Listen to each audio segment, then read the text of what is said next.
The Adventures of Sherlock Holmes, by Sir Arthur Conan Doyle. Adventure number 2. The Red-Headed League.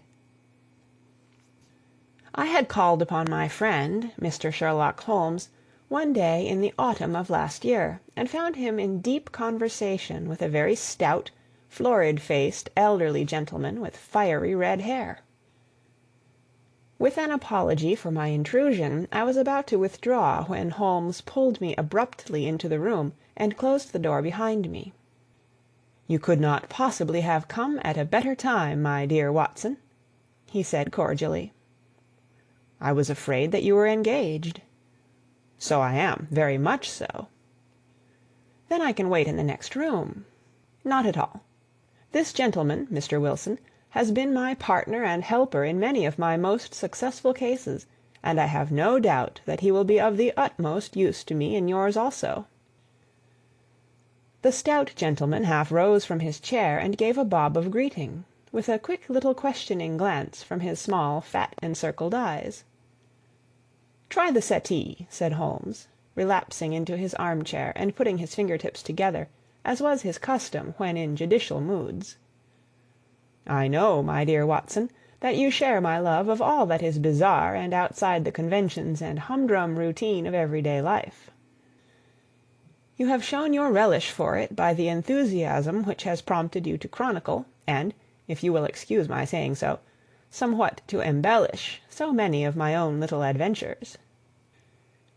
Your cases have indeed been of the greatest interest to me," I observed.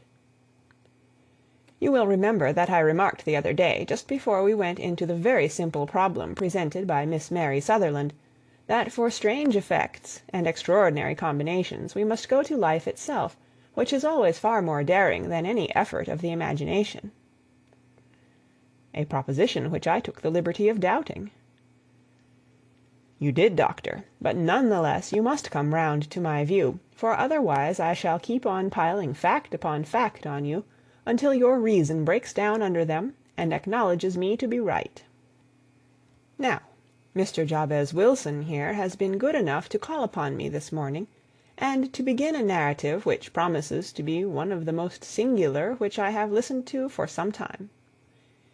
You have heard me remark that the strangest and most unique things are very often connected not with the larger but with the smaller crimes, and occasionally, indeed, where there is room for doubt whether any positive crime has been committed. As far as I have heard, it is impossible for me to say whether the present case is an instance of crime or not, but the course of events is certainly among the most singular that I have ever listened to. Perhaps, Mr. Wilson, you would have the great kindness to recommence your narrative. I ask you not merely because my friend Dr. Watson has not heard the opening part, but also because the peculiar nature of the story makes me anxious to have every possible detail from your lips. As a rule, when I have heard some slight indication in the course of events, I am able to guide myself by the thousands of other similar cases which occur to my memory. In the present instance, I am forced to admit that the facts are, to the best of my belief, unique. The portly client puffed out his chest with an appearance of some little pride, and pulled a dirty and wrinkled newspaper from the inside pocket of his greatcoat. As he glanced down the advertisement column, with his head thrust forward and the paper flattened out upon his knee, I took a good look at the man, and endeavored, after the fashion of my companion, to read the indications which might be presented by his dress or appearance. I did not gain very much, however, by my inspection. Our visitor bore every mark of being an average, commonplace British tradesman, obese, pompous, and slow. He wore rather baggy grey shepherd's check trousers, a not over-clean black frock-coat, unbuttoned in the front, and a drab waistcoat with a heavy brassy Albert chain, and a square pierced bit of metal dangling down as an ornament. A frayed top hat and a faded brown overcoat with a wrinkled velvet collar lay upon a chair beside him. Altogether, look as I would, there was nothing remarkable about the man save his blazing red head, and the expression of extreme chagrin and discontent upon his features. Sherlock Holmes's quick eye took in my occupation, and he shook his head with a smile as he noticed my questioning glances. Beyond the obvious facts that he has at some time done manual labor, that he takes snuff, that he is a Freemason, that he has been in China, and that he has done a considerable amount of writing lately, I can deduce nothing else. Mr. Jabez Wilson started up in his chair, with his forefinger upon the paper, but his eyes upon my companion. "How, in the name of good fortune, did you know all that, Mr. Holmes?" he asked. "How did you know, for example, that I did manual labor? It's as true as gospel, for I began as a ship's carpenter." "Your hands, my dear sir. Your right hand is quite a size larger than your left. You have worked with it, and the muscles are more developed." "Well, the snuff, then, and the Freemasonry."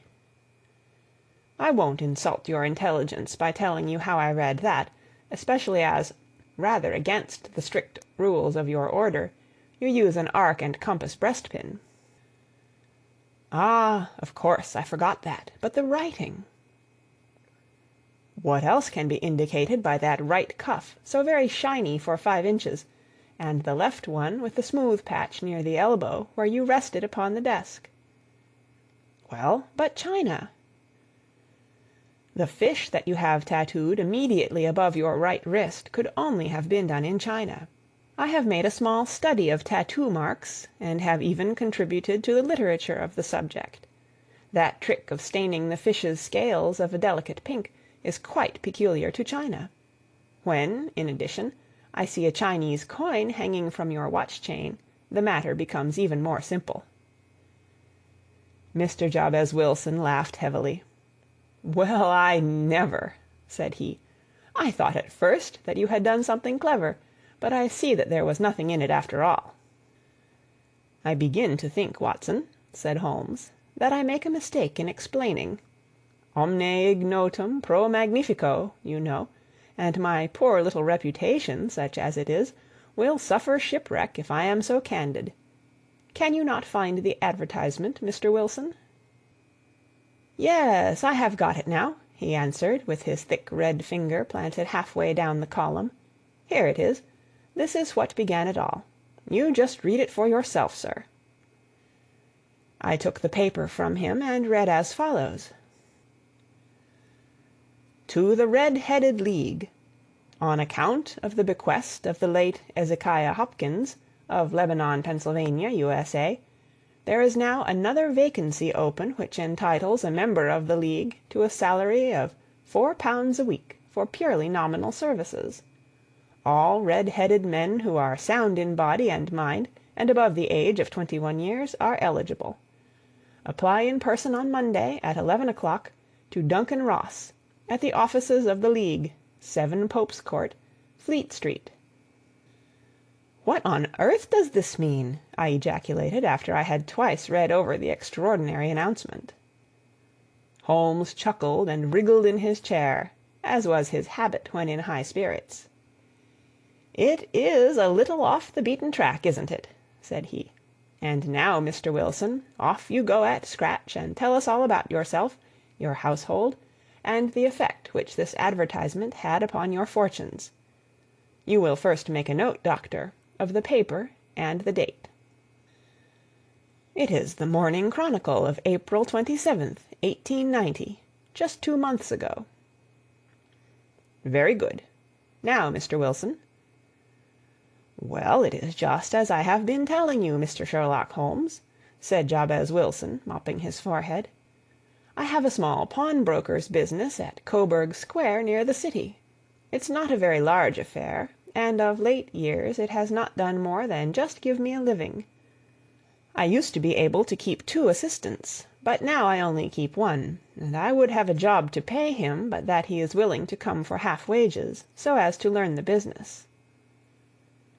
"What is the name of this obliging youth?" asked Sherlock Holmes. "His name is Vincent Spaulding, and he's not such a youth either. It's hard to say his age. I should not wish a smarter assistant, Mr. Holmes, and I know very well that he could better himself and earn twice what I am able to give him. But, after all, If he is satisfied, why should I put ideas in his head?" "Why, indeed?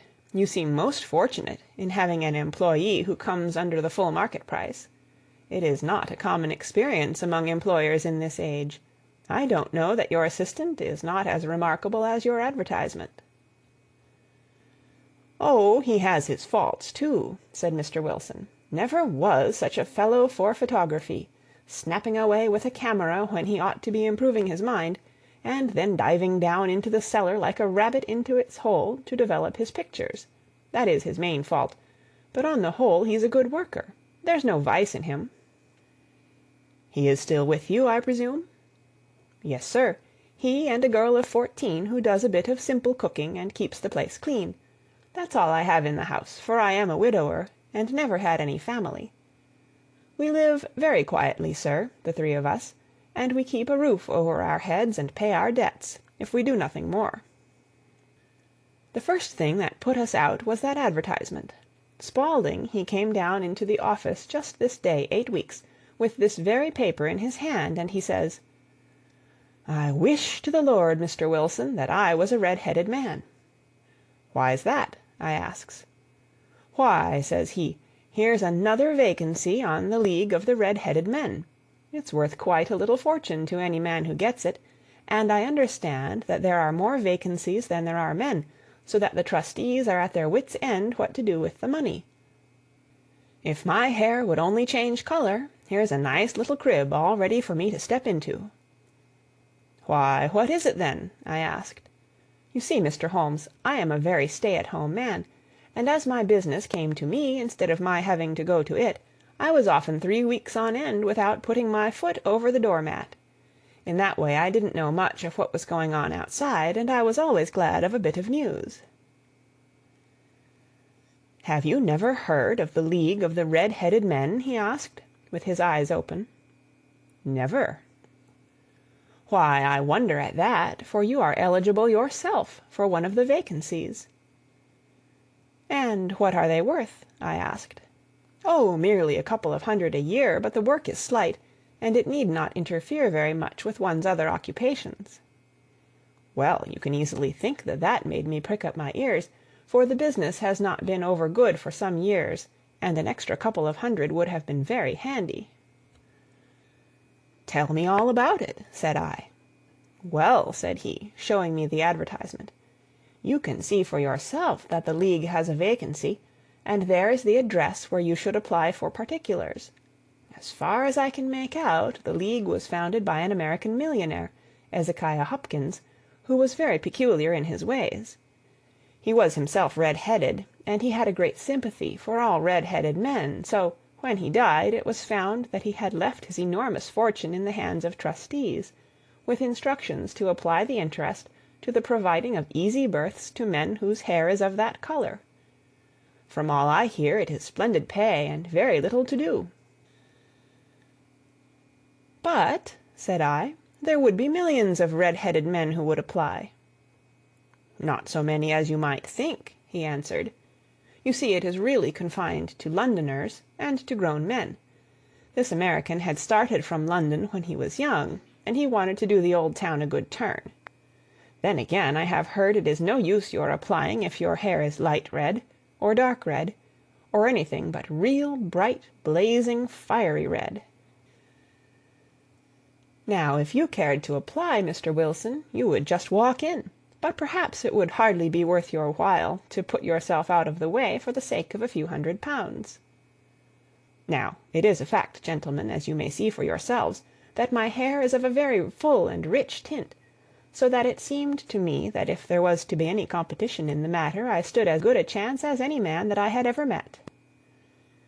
Vincent Spaulding seemed to know so much about it that I thought he might prove useful, so I just ordered him to put up the shutters for the day, and to come right away with me.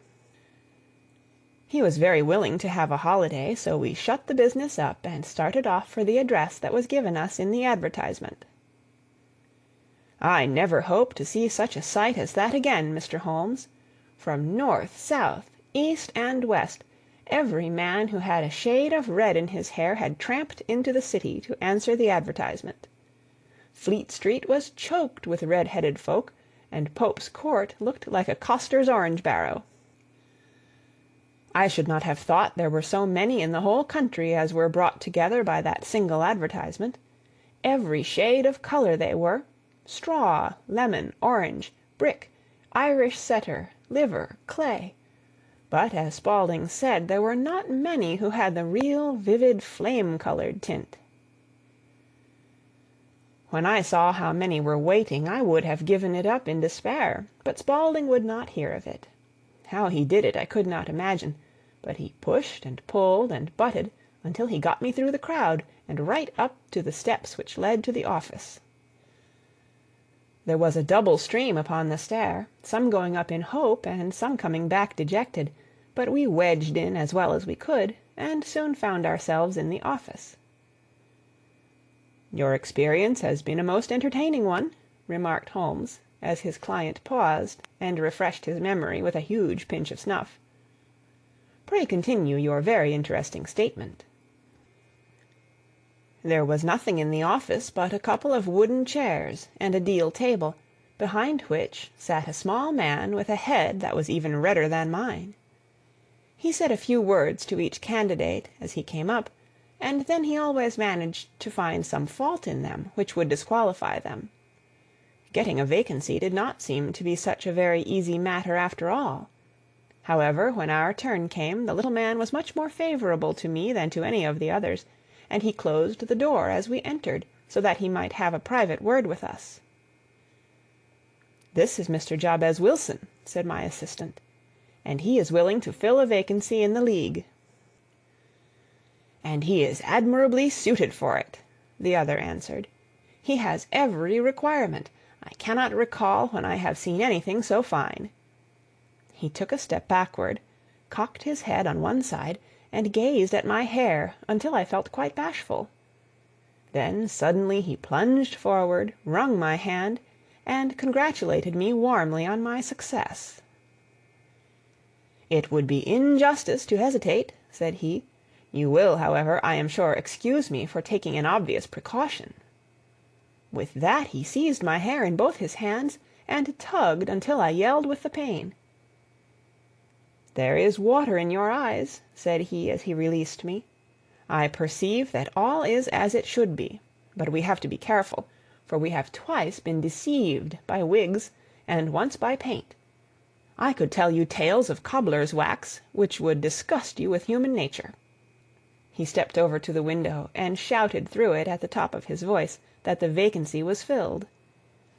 A groan of disappointment came up from below, and the folk all trooped away in different directions, until there was not a red head to be seen except my own, and that of the manager. "My name," said he, "is Mr. Duncan Ross, and I am myself one of the pensioners upon the fund left by our noble benefactor. Are you a married man, Mr. Wilson? Have you a family?" I answered that I had not. His face fell immediately. "Dear me," he said gravely, "that is very serious indeed. I am sorry to hear you say that. The fund was, of course, for the propagation and spread of the redheads as well as for their maintenance. It is exceedingly unfortunate that you should be a bachelor." My face lengthened at this, Mr. Holmes, for I thought that I was not to have the vacancy after all, but after thinking it over for a few minutes he said that it would be all right. "In the case of another," said he, "the objection might be fatal, but we must stretch a point in favor of a man with such a head of hair as yours. When shall you be able to enter upon your new duties?" "Well, it is a little awkward, for I have a business already," said I. "Oh, never mind about that, Mr. Wilson," said Vincent Spaulding. "I should be able to look after that for you." "What would be the hours?" I asked. 10 to 2. Now, a pawnbroker's business is mostly done of an evening, Mr. Holmes, especially Thursday and Friday evening, which is just before payday, so it would suit me very well to earn a little in the mornings. Besides, I knew that my assistant was a good man, and that he would see to anything that turned up. "That would suit me very well," said I. "And the pay?" "Is £4 a week." "And the work?" "Is purely nominal." What do you call purely nominal? Well, you have to be in the office, or at least in the building, the whole time. If you leave, you forfeit your whole position forever. The will is very clear upon that point. You don't comply with the conditions if you budge from the office during that time. It's only 4 hours a day, and I should not think of leaving, said I. No excuse will avail, said Mr. Duncan Ross. Neither sickness, nor business, nor anything else. There you must stay, or you lose your billet. And the work? Is to copy out the Encyclopaedia Britannica. There is the first volume of it in that press.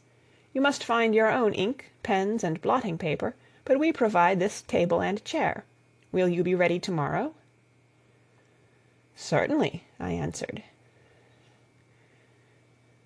Then good-bye, Mr. Jabez Wilson, and let me congratulate you once more on the important position which you have been fortunate enough to gain. He bowed me out of the room, and I went home with my assistant, hardly knowing what to say or do, I was so pleased at my own good fortune. Well, I thought over the matter all day, and by evening I was in low spirits again, for I had quite persuaded myself that the whole affair must be some great hoax or fraud, though what its object might be I could not imagine. It seemed altogether past belief that anyone could make such a will, or that they would pay such a sum for doing anything so simple as copying out the Encyclopaedia Britannica. Vincent Spaulding did what he could to cheer me up, but by bedtime I had reasoned myself out of the whole thing.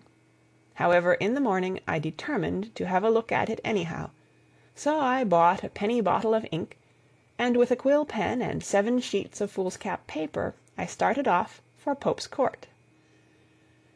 Well, to my surprise and delight, everything was as right as possible. The table was set out ready for me, and Mr. Duncan Ross was there to see that I got fairly to work. He started me off upon the letter A, and then he left me, but he would drop in from time to time to see that all was right with me.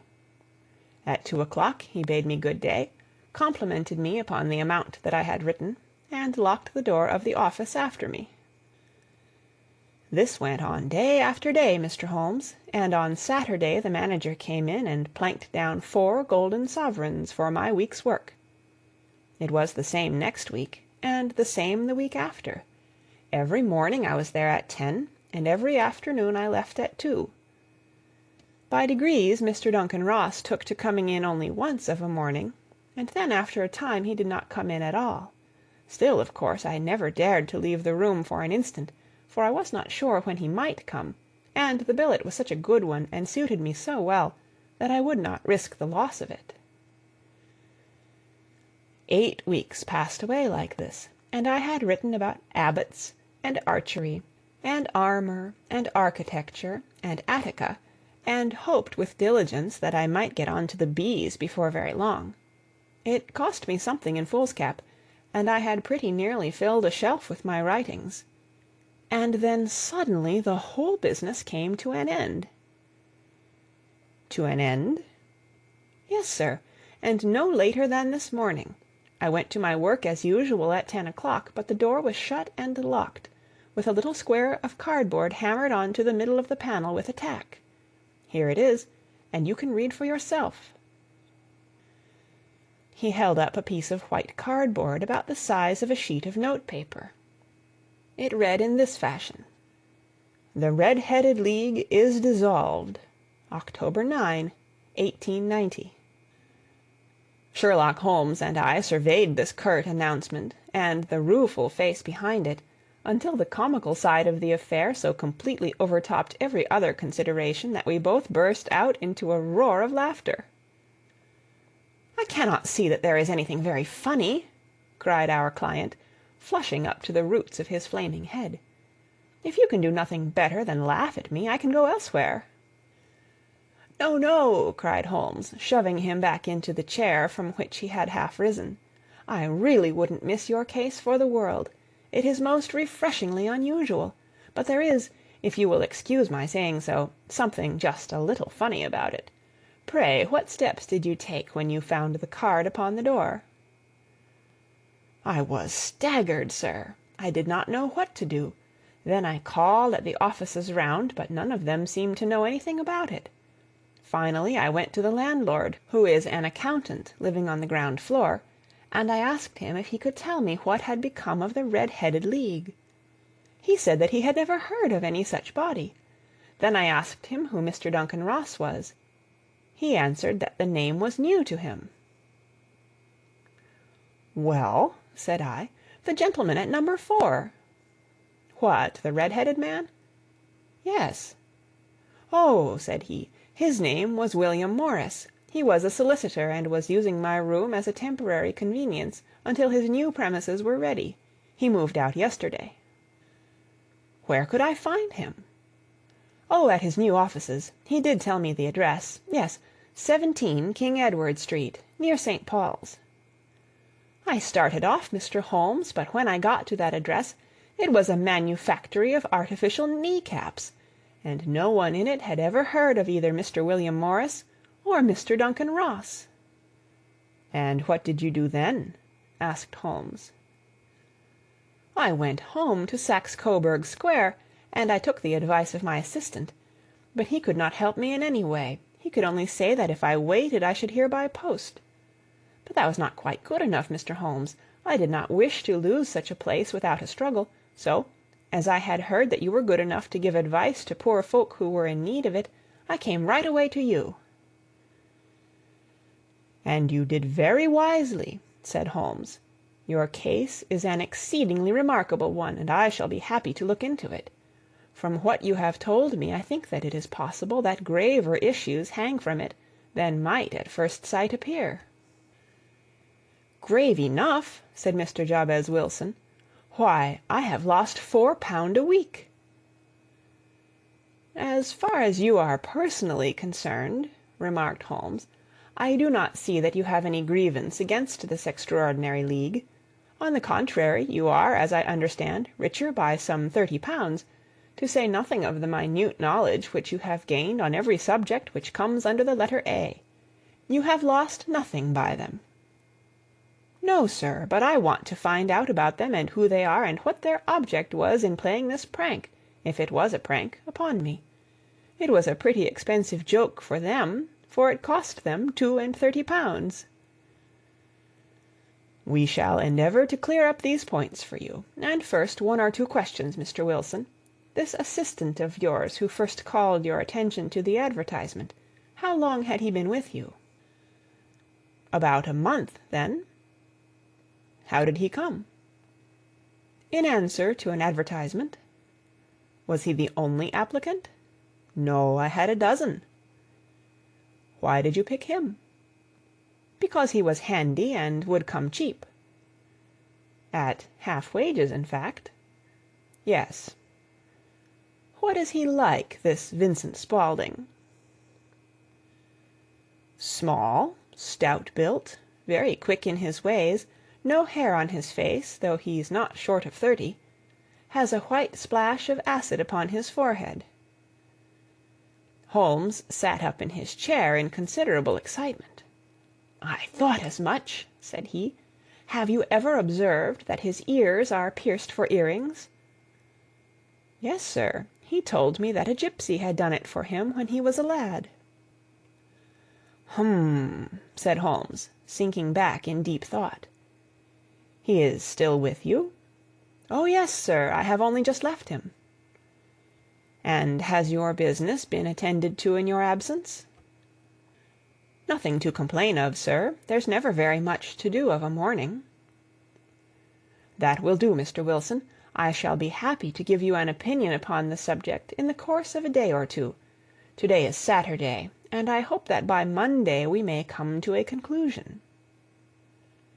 "Well, Watson," said Holmes, when our visitor had left us, "what do you make of it all?" "I make nothing of it," I answered frankly. "It is a most mysterious business." "As a rule," said Holmes, "the more bizarre a thing is, the less mysterious it proves to be. It is your commonplace, featureless crimes which are really puzzling, just as a commonplace face is the most difficult to identify. But I must be prompt over this matter." "What are you going to do, then?" I asked. "To smoke," he answered. "It is quite a three-pipe problem, and I beg that you won't speak to me for 50 minutes."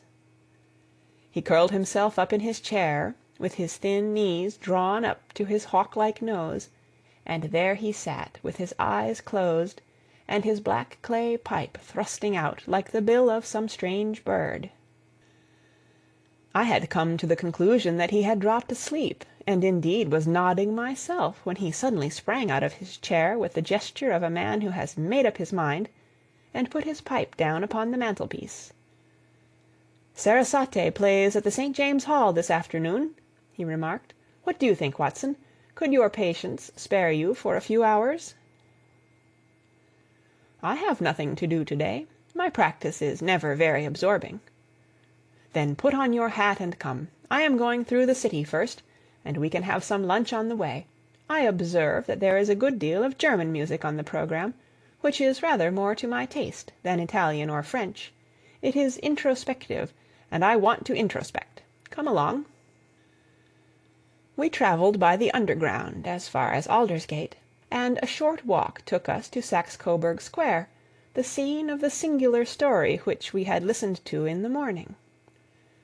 It was a poky little shabby-genteel place, where 4 lines of dingy 2-storied brick houses looked out into a small, railed-in enclosure, where a lawn of weedy grass and a few clumps of faded laurel bushes made a hard fight against a smoke-laden and uncongenial atmosphere. 3 gilt balls and a brown board with "Jabez Wilson" in white letters upon a corner house announced the place where our red-headed client carried on his business. Sherlock Holmes stepped in front of it with his head on one side, and looked it all over, with his eyes shining brightly between puckered lids. Then he walked slowly up the street, and then down again to the corner, still looking keenly at the houses. Finally he returned to the pawnbroker's, and, having thumped vigorously upon the pavement with his stick 2 or 3 times, he went up to the door and knocked. It was instantly opened by a bright-looking, clean-shaven young fellow, who asked him to step in. "Thank you," said Holmes. "I only wished to ask you how you would go from here to the Strand." "Third right, fourth left," answered the assistant promptly, closing the door. "Smart fellow, that," observed Holmes as we walked away. "He is, in my judgment, the 4th smartest man in London, and for daring I am not sure that he has not a claim to be 3rd. I have known something of him before." "Evidently," said I, "Mr. Wilson's assistant counts for a good deal in this mystery of the Red-Headed League. I am sure that you inquired your way merely in order that you might see him." "Not him." "What then?" "The knees of his trousers." "And what did you see?" "What I expected to see." "Why did you beat the pavement?" "My dear doctor, this is a time for observation, not for talk. We are spies in an enemy's country. We know something of Saxe-Coburg Square.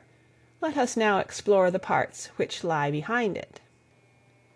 The road in which we found ourselves as we turned round the corner from the retired Saxe-Coburg Square presented as great a contrast to it as the front of a picture does to the back. It was one of the main arteries which conveyed the traffic of the city to the north and west. The roadway was blocked with the immense stream of commerce flowing in a double tide inward and outward, while the footpaths were black with the hurrying swarm of pedestrians. It was difficult to realize, as we looked at the line of fine shops and stately business premises, that they really abutted on the other side upon the faded and stagnant square which we had just quitted. "Let me see," said Holmes, standing at the corner and glancing along the line. "I should like just to remember the order of the houses here. It is a hobby of mine to have an exact knowledge of London. There is Mortimer's, the tobacconist, the little newspaper shop, the Coburg branch of the City and Suburban Bank, the Vegetarian Restaurant, and McFarland's Carriage-Building Depot. That carries us right on to the other block. And now, Doctor, we've done our work, so it's time we had some play. A sandwich and a cup of coffee, and then off to Violin Land, where all is sweetness and delicacy and harmony, and there are no red-headed clients to vex us with their conundrums. My friend was an enthusiastic musician, being himself not only a very capable performer, but a composer of no ordinary merit. All the afternoon he sat in the stalls, wrapped in the most perfect happiness, gently waving his long, thin fingers in time to the music, while his gently smiling face and his languid, dreamy eyes were as unlike those of Holmes the sleuth-hound, Holmes the relentless, keen-witted, ready-handed criminal agent, as it was possible to conceive. In his singular character the dual nature alternately asserted itself, and his extreme exactness and astuteness represented, as I have often thought, the reaction against the poetic and contemplative mood which occasionally predominated in him. The swing of his nature took him from extreme languor to devouring energy, and, as I knew well, he was never so truly formidable as when, for days on end, he had been lounging in his armchair amid his improvisations and his black-letter editions. Then it was that the lust of the chase would suddenly come upon him, and that his brilliant reasoning power would rise to the level of intuition, until those who were unacquainted with his methods would look askance at him as on a man whose knowledge was not that of other mortals. When I saw him that afternoon so enwrapped in the music at St. James's Hall, I felt that an evil time might be coming upon those whom he had set himself to hunt down. "You want to go home, no doubt, Doctor," he remarked, as we emerged. "Yes, it would be as well." "And I have some business to do which will take some hours. This business at Coburg Square is serious." "Why serious?" "A considerable crime is in contemplation. I have every reason to believe that we shall be in time to stop it. But to-day being Saturday rather complicates matters. I shall want your help tonight." "At what time?" 10 will be early enough." "I shall be at Baker Street at 10." "Very well. And I say, Doctor, there may be some little danger, so kindly put your army revolver in your pocket." He waved his hand, turned on his heel, and disappeared in an instant among the crowd. I trust that I am not more dense than my neighbors, but I was always oppressed with a sense of my own stupidity in my dealings with Sherlock Holmes. Here I had heard what he had heard, I had seen what he had seen, and yet from his words it was evident that he saw clearly not only what had happened, but what was about to happen, while to me the whole business was still confused and grotesque. As I drove home to my house in Kensington, I thought over it all, from the extraordinary story of the red-headed copier of the Encyclopedia, down to the visit at Saxe-Coburg Square, and the ominous words with which he had parted from me.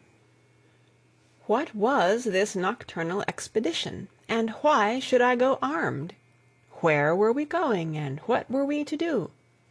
I had the hint from Holmes that this smooth-faced pawnbroker's assistant was a formidable man, a man who might play a deep game. I tried to puzzle it out, but gave up in despair, and set the matter aside until night should bring an explanation. It was 9:15 when I started from home and made my way across the park, and so through Oxford Street to Baker Street. 2 hansoms were standing at the door, and as I entered the passage I heard the sound of voices from above. On entering his room I found Holmes in animated conversation with 2 men, one of whom I recognized as Peter Jones, the official police agent, while the other was a long, thin, sad-faced man, with a very shiny hat, and an oppressively respectable frock-coat. "Ha! Our party is complete," said Holmes, buttoning up his pea-jacket, and taking his heavy hunting crop from the rack. "Watson, I think you know Mr. Jones of Scotland Yard. Let me introduce you to Mr. Merryweather, who is to be our companion in to-night's adventure." "We're hunting in couples again, Doctor, you see," said Jones in his consequential way. "Our friend here is a wonderful man for starting a chase. All he wants is an old dog to help him do the running down."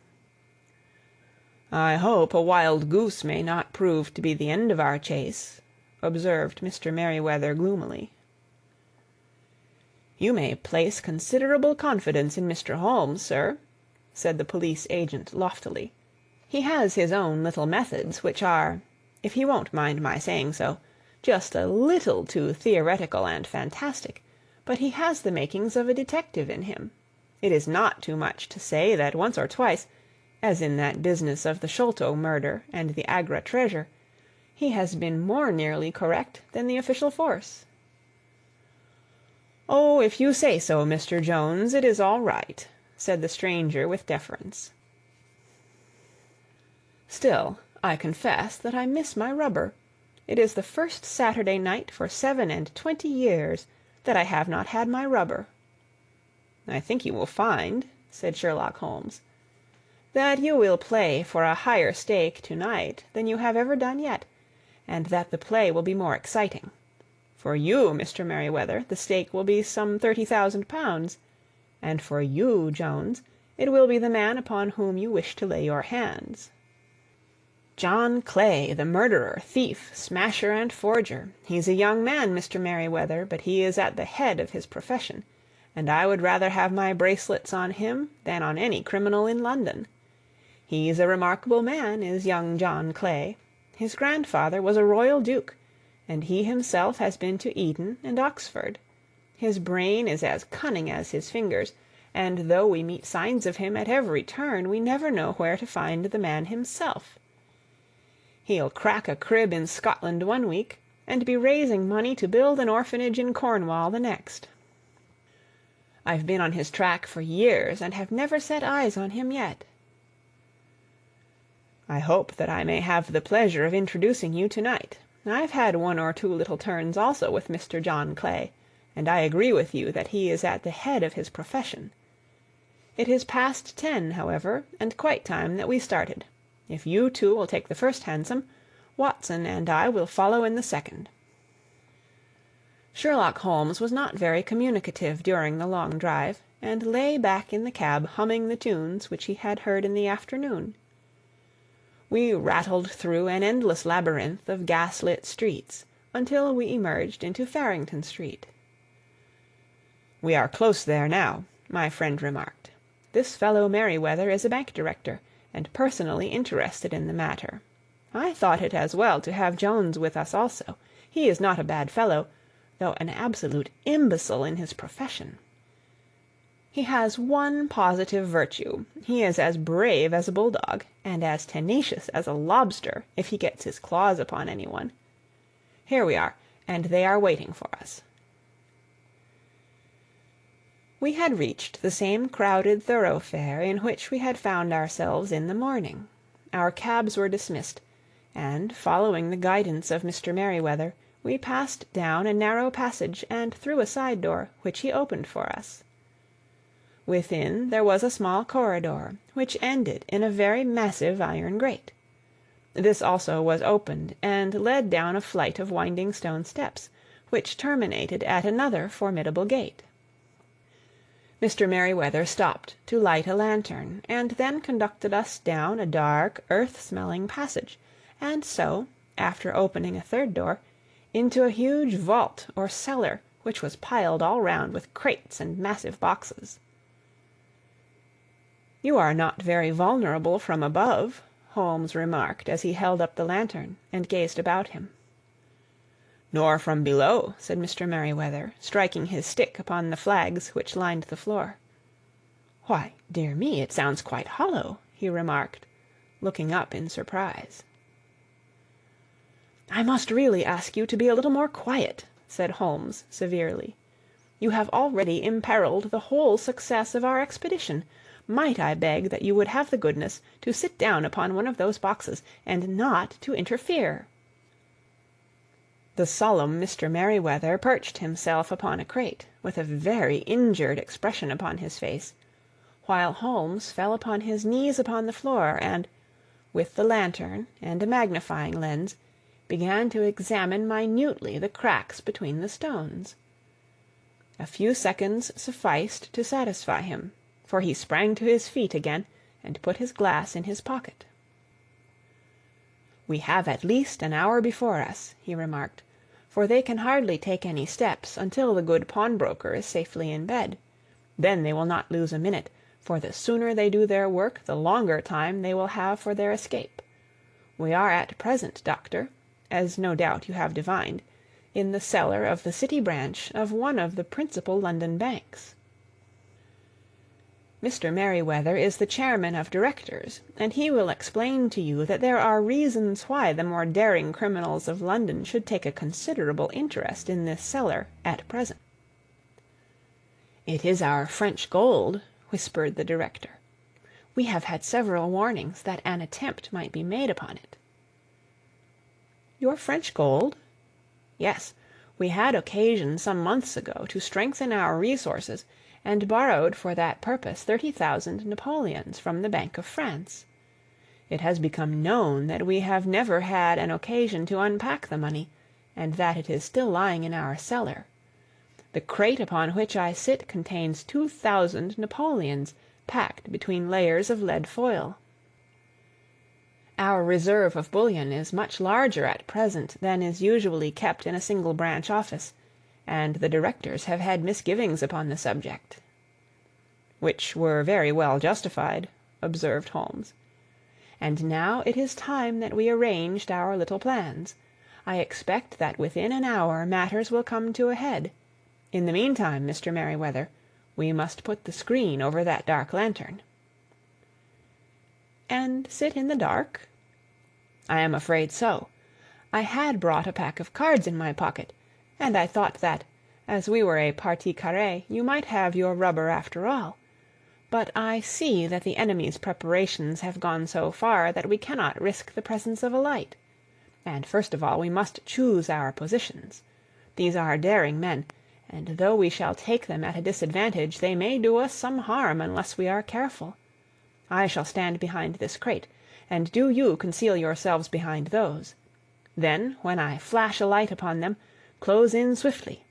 If they fire, Watson, have no compunction about shooting them down."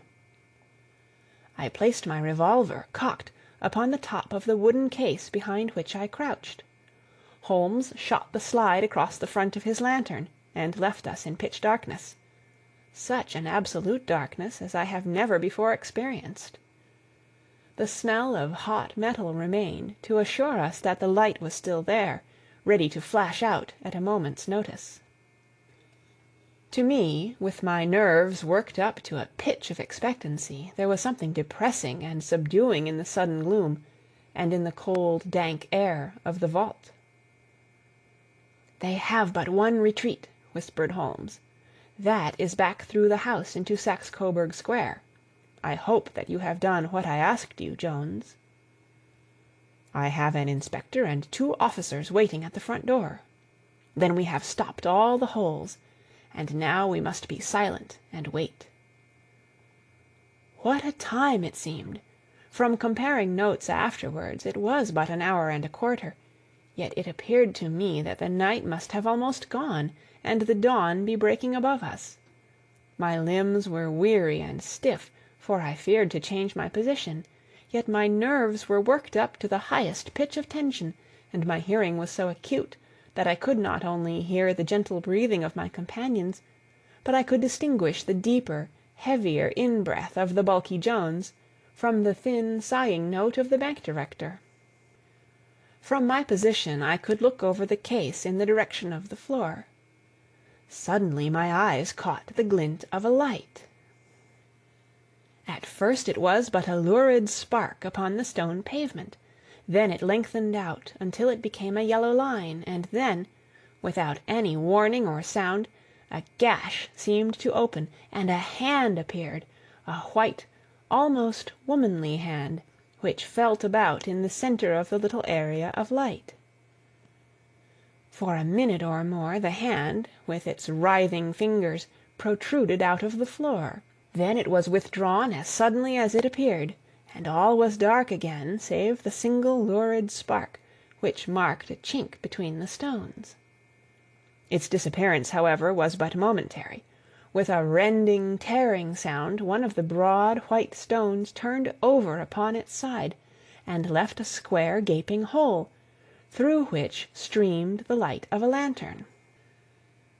Over the edge there peeped a clean-cut boyish face, which looked keenly about it, and then, with a hand on either side of the aperture, drew itself shoulder-high and waist-high, until one knee rested upon the edge. In another instant he stood at the side of the hole and was hauling after him a companion, lithe and small like himself, with a pale face and a shock of very red hair. "It's all clear," he whispered. "Have you the chisel and the bags? Great Scott! Jump, Archie, jump, and I'll swing for it." Sherlock Holmes had sprung out and seized the intruder by the collar. The other dived down the hole, and I heard the sound of rending cloth as Jones clutched at his skirts. The light flashed upon the barrel of a revolver, but Holmes's hunting crop came down on the man's wrist, and the pistol clinked upon the stone floor. "It's no use, John Clay," said Holmes blandly. "You have no chance at all." "So I see," the other answered, with the utmost coolness. "I fancy that my pal is all right, though I see you have got his coat-tails." "There are 3 men waiting for him at the door," said Holmes. "Oh, indeed! You seem to have done the thing very completely. I must compliment you."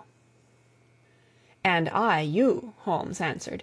"Your red-headed idea was very new and effective."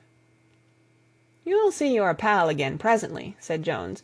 "He's quicker at climbing down holes than I am. Just hold out while I fix the derbies." "I beg that you will not touch me with your filthy hands," remarked our prisoner as the handcuffs clattered upon his wrists. "You may not be aware that I have royal blood in my veins. Have the goodness also, when you address me, always to say 'sir' and 'please.'" "All right," said Jones, with a stare and a snigger. "Well, would you please, sir, march upstairs, where we can get a cab to carry your highness to the police station?" "That is better," said John Clay serenely. He made a sweeping bow to the 3 of us, and walked quietly off in the custody of the detective.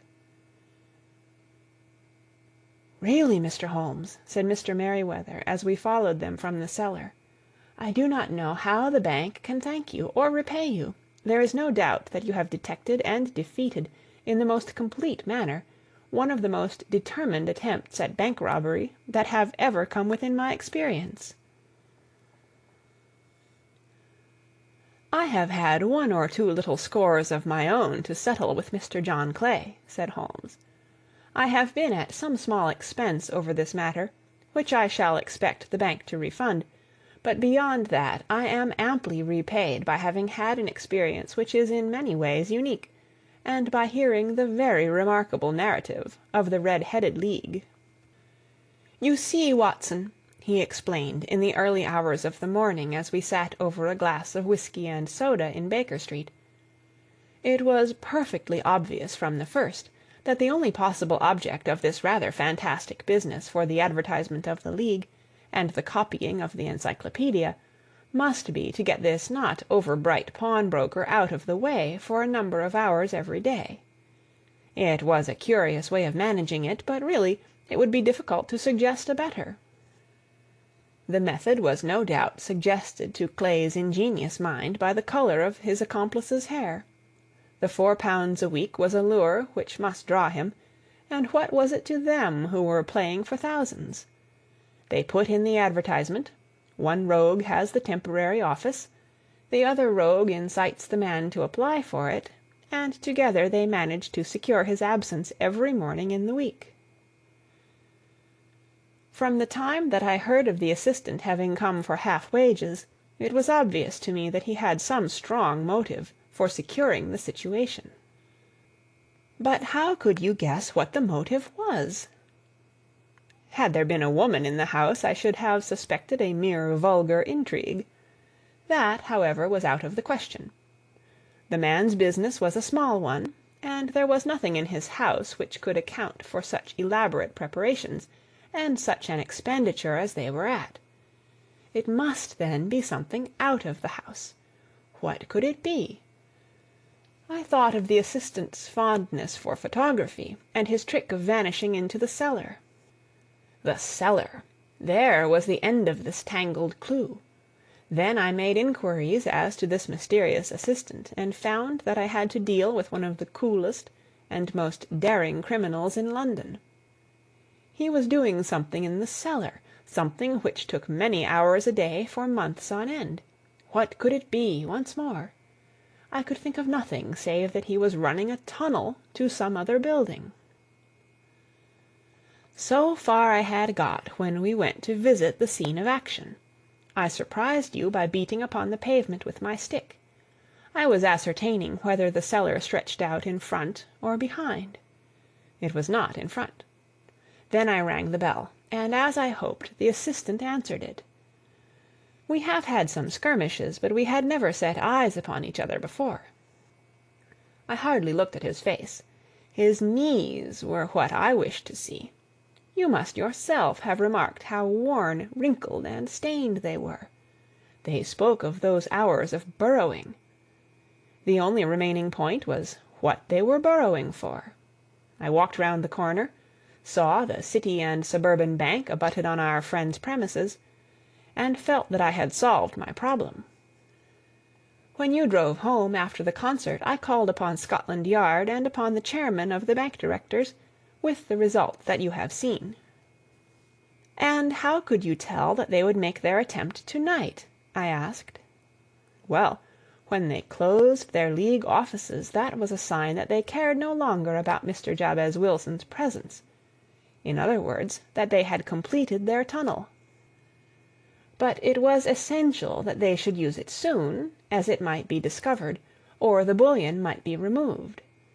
Saturday would suit them better than any other day, as it would give them 2 days for their escape. For all these reasons I expected them to come to-night. You reasoned it out beautifully, I exclaimed in unfeigned admiration. It is so long a chain, and yet every link rings true. It saved me from ennui, he answered, yawning.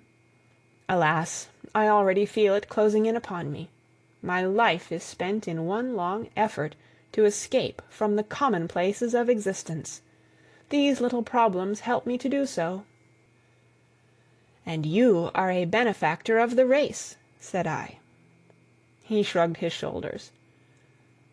Well, perhaps after all it is of some little use, he remarked. L'homme c'est rien, l'oeuvre c'est tout, as Gustave Flaubert wrote to George Sand. End of Adventure number 2.